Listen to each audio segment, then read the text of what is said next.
next topic is nutrition in human beings. This is one of the most important topic in this chapter number 6, life processes, and I hope and I know that you will enjoy this process. Nutrition in human beings is carried out in two parts, that is the alimentary canal. Inside the alimentary canal, the process is carried out and it involves the digestive glands also. So into these two parts, it is divided. The nutrition in human beings is firstly divided. In alimentary canal includes the mouth, our mouth region, pharynx, that is the throat, it is also known as throat. The throat region, we are eating food, the food enters from the throat, it enters into the stomach. From the throat, it is moving inside the food pipe. The food pipe is known as esophagus. From esophagus, it is moved into the stomach. From stomach to small intestine, from intestine to large intestine, and from large intestine, the unwanted food is moved inside our body and the wanted food is absorbed in this whole process. The nutrients, as I told you, we are eating a piece of roti or we are eating a bowl of rice. It is not reaching the entire body. The nutrients, carbohydrates, proteins, fats, vitamins, minerals is absorbed in this whole process with the help of some of the enzymes that is secreted by the digestive glands. It cannot, the small intestine, large intestine, stomach cannot absorb the nutrients directly. They require something. There is nothing inside our body that will absorb it. There are some kind of enzymes, and that enzymes is secreted by the digestive glands. Glands means there is not organs. Glands means they secrete the enzymes that divide the that further convert the complex food into simpler food. So in digestive glands we have to learn about salivary glands, gastric glands, liver, pancreas, and the intestinal glands. Liver and pancreas are not the organs. It are some kind of glands which secrete the enzymes that help to convert the food material that we are eating. Now you would be knowing that liver is the largest gland that is present inside our body. Now we will come into detail how the process of digestion takes place. Alimentary canal is a tube extending from the mouth to the anus. So as in the first step only, alimentary canal, first part I wrote was mouth and the last part was large intestine. From large intestine it is removed from our body with the help of the organ anus. So alimentary canal is a tube-like structure starting from the mouth till the food is removed from our body through the anus. The whole extending tube is known as alimentary canal. Now in the digestion of food, as I told you that some of the organisms they take up the simpler food. Plants take up nitrogen in the simplest form, that is in the form of nitrates and nitrites. But we cannot consume glucose only, we cannot consume carbohydrate, we cannot consume proteins directly every time. We require food to stabilize our hunger also, to balance our hunger also. So the food that we are eating is a complex food.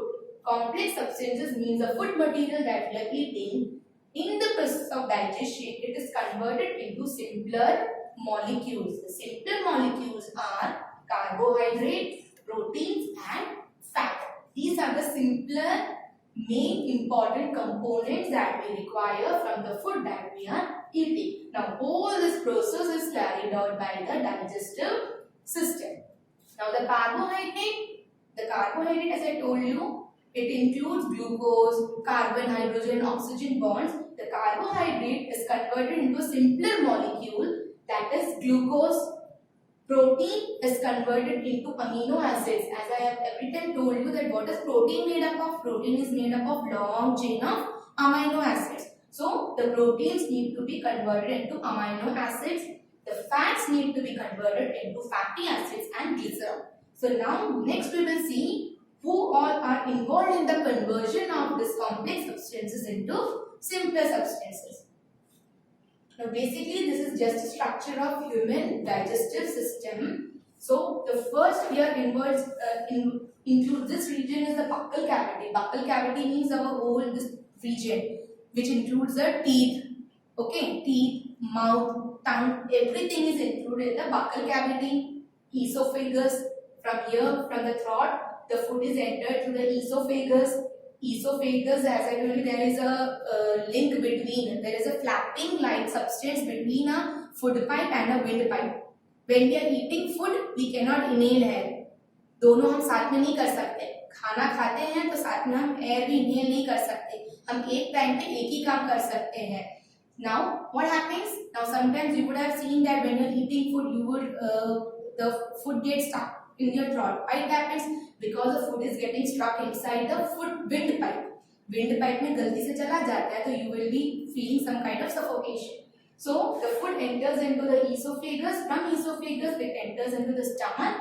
From stomach it will move to the small intestine, then the large intestine, and then it is removed. Unwanted food is removed from your body, that is from the anus, and here it is a region known as appendix. We will study in detail what are these regions linked to.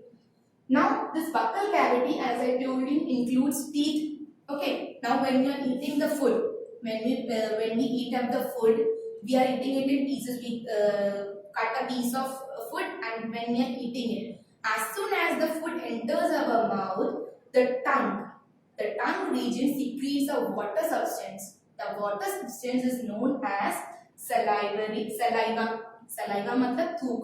पानी नहीं आता हमारे मुंह में. That is our saliva. As soon as we eat something, you would have seen that when your mother is cooking some kind of good delicious food, पानी आ जाता है, right? That what is that water? It's not the water. It's a saliva that is secreted from your tongue, because in the tongue only you have the taste buds. So the saliva, in the tongue, the saliva is secreted. From where does the saliva secrete? It is secreted from the salivary gland. Now I have put the salivary amylase in a box because whatever enzyme that is included in the digestive system is very important. For 2 marks questions, it is generally asked. Name the enzymes that are involved in the process of digestion. So the first enzyme that is involved in the process of digestion is salivary amylase. Okay, so now what happens when you are eating the food? The food naturally contains carbohydrate. So what happens? In the tongue itself, in the mouth itself, the carbohydrate is converted into glucose. Now how it is converted? In our mouth we have teeth. We have 4 types of teeth. Incisors, the front teeth are incisors that are used for cutting. The canine teeth, tracking जैसे teeth होते हैं, canines, that is used for tearing. Then we have molars and the premolars. They are used for grinding and cutting or tearing the food. So we have the 4 types of teeth inside our mouth, and studying of teeth is not that much important in this topic. So now comes the esophagus. Now esophagus, when the food, as soon as it converts into a slime-like object, liquid-like object. We are eating the food. Okay, dry food is not entering inside the esophagus. The liquid food is entering inside the esophagus. Now, esophagus is a tube-like structure. It undergoes a peristalsis movement. Peristalsis movement means it contracts and relaxes. When the food is entering the mouth, it will expand and the food will enter into the stomach. Then again it will relax. So this is known as peristalsis movement. Now comes the stomach. As soon as the food enters the stomach, in the stomach there are glands, gastric glands. It secretes gastric juices. Now there are 3 types of gastric juices, that is HCl, pepsin and mucus. You will not be so much shocked to hear that in our stomach there is HCl, because we have already discussed. It is not a shocking news for you. So in our body, in our stomach, there is some amount of HCl, pepsin and mucus. Here HCl is an acid, pepsin is again an enzyme, and mucus is just slimy things which protects the stomach region, which protects the outer layer of the inner layer of the stomach. Now first, as soon as the food enters the stomach, the HCl, the gastric juices will secrete HCl to make the food acidic. Now why they are making the food acidic? Because pepsin puts the condition to the stomach that I will only convert proteins to amino acid. Proteins I have determined with P and amino acid with AA. Now pepsin's job is to convert proteins to amino acid, but it will take a condition. It will keep a condition that only the food is acidic, then only I will convert it into amino acid. So for that HCl is secreted and HCl makes the food acidic, and then the pepsin will come, the pepsin will convert the proteins into amino acid. So now the glucose here, the carbohydrate is converted to glucose in the mouth itself with the help of salivary amylase. Second, the proteins are converted into amino acid, but the whole protein is not converted into amino acid. Some amount of protein is remain in the to get converted, and we will see further how it is converted. Now, what is the function of mucus? Mucus is secreted so that it protects the inner surface of the stomach. You know that HCl is secreted. HCl acidic होता है, stomach को पूरा acidic कर देता है, जला भी सकता है. So that's why mucus is secreted to balance it, to protect the inner layer of the stomach. Next comes the pancreas. Now in the pancreas, you can see that there are two enzymes, that is trypsin and lipase. Pancreas is somewhere behind the stomach. I have drawn here. So in your textbooks you can see the figure is something different. I have drawn this kind of simplest figure so that it is easier for you to know the functions. Now pancreas secrete two types of enzyme, that is trypsin and lipase. So now you have learned about four enzymes: amylase, pepsin, trypsin, lipase.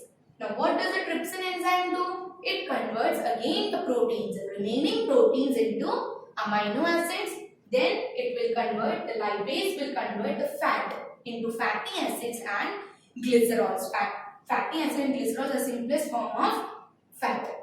Now again this liver, what does the liver do? The liver again secretes bile juice and bile salts. It will convert the complex food. Again this carbohydrate is converted into glucose, but the food is into a larger molecule. Big globules में होते हैं. So to convert into small globules, the liver secretes bile juice and bile salts. Next, after the pancreas, the food enters into the small intestine.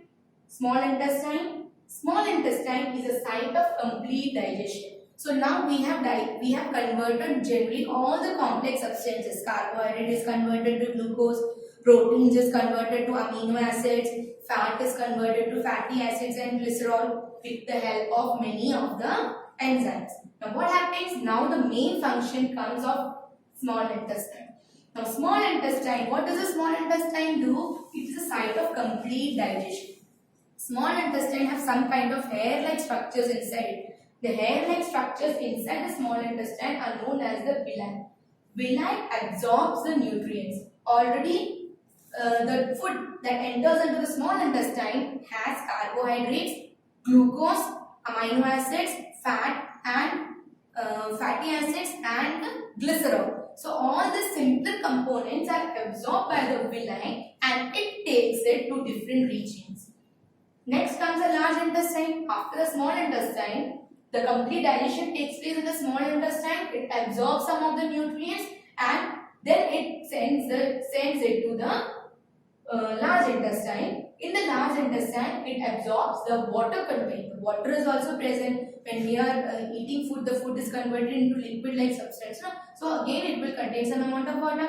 So it will absorb the water content. Then it will send this nutrients to different regions that we will learn in transportation, and how oxygen is transported, how water is transported, how carbohydrate, that is glucose, is transported, how proteins are transported to different organs in the body. Now next is large intestine. Now you can see that in the figure itself you would have seen that the small intestine is very big. It is somewhat coiled inside the large intestine and the large intestine is very small. But why does the name suggest? Large intestine होता है वो छोटा होता है, small intestine होता है वो लंबा होता है. Now why it is known as small and large? Small intestine means जो उसका जो width होता है वो थोड़ा छोटा होता है and large intestine का width थोड़ा बड़ा होता है. That means it is broad. That's why it is known as large intestine. When you take the size, it is 6 meter long small intestine and this large intestine is all approximately 1.5 meter only long. Now you would have seen that villi is written here. Villi absorbs the nutrients. Now what is villi? Villi are some round shaped structures inside the walls of small intestine.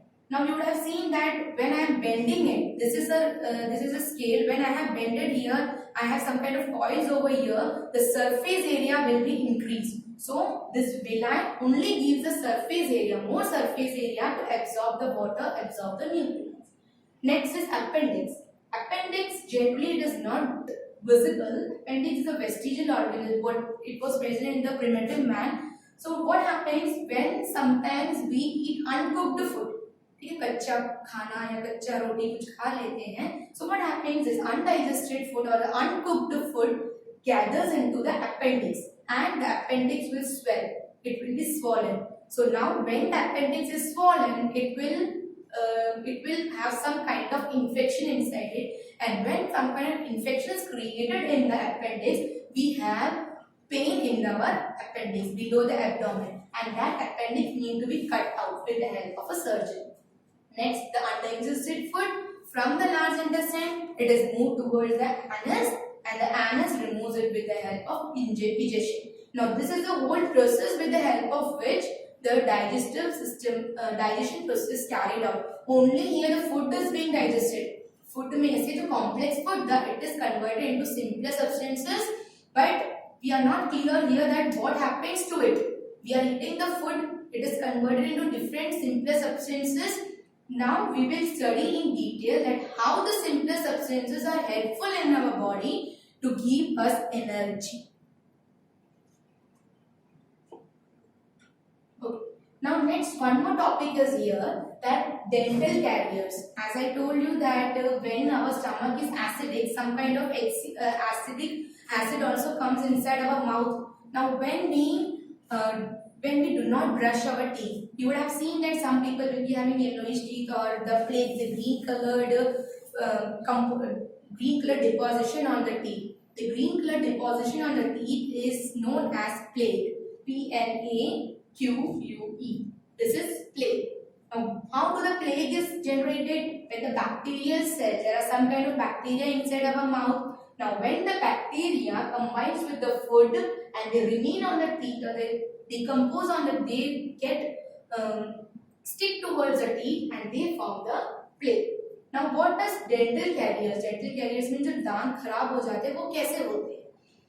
Tooth decay, we can say that dental carriers is also known as tooth decay. Now what happens in tooth decay? The enamel, our teeth has a layer, the hardest substance, that is the enamel. Enamel को क्या कर देता है? वो खराब कर देता है. So what happens? The enamel softens. It is the hardest tissue.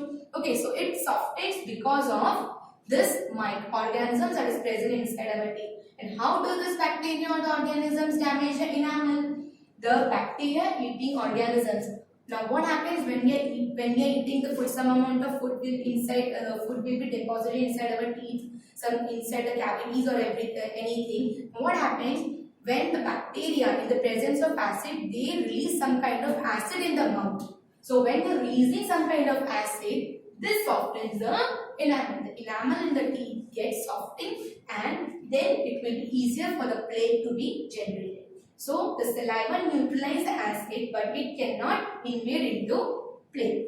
जो saliva होता है हमारे माउथ में, वो एसिड को न्यूट्रलाइज कर सकता है. जो एसिडिक रीजन हो जाता है उसको न्यूट्रलाइज कर सकता है. That's why when you will check the pH of our mouth with the help of a strip, you will find that the pH of our mouth is acidic after we eat the food. As soon as you check after eating the food, it will be acidic. So saliva neutralizes the acid, but it cannot invade into the plaque. वो plaque को acid ठीक नहीं कर सकता. So brushing after eating is mandatory. That's why it is strictly recommended that in night also, before sleeping, after eating food, we have to brush our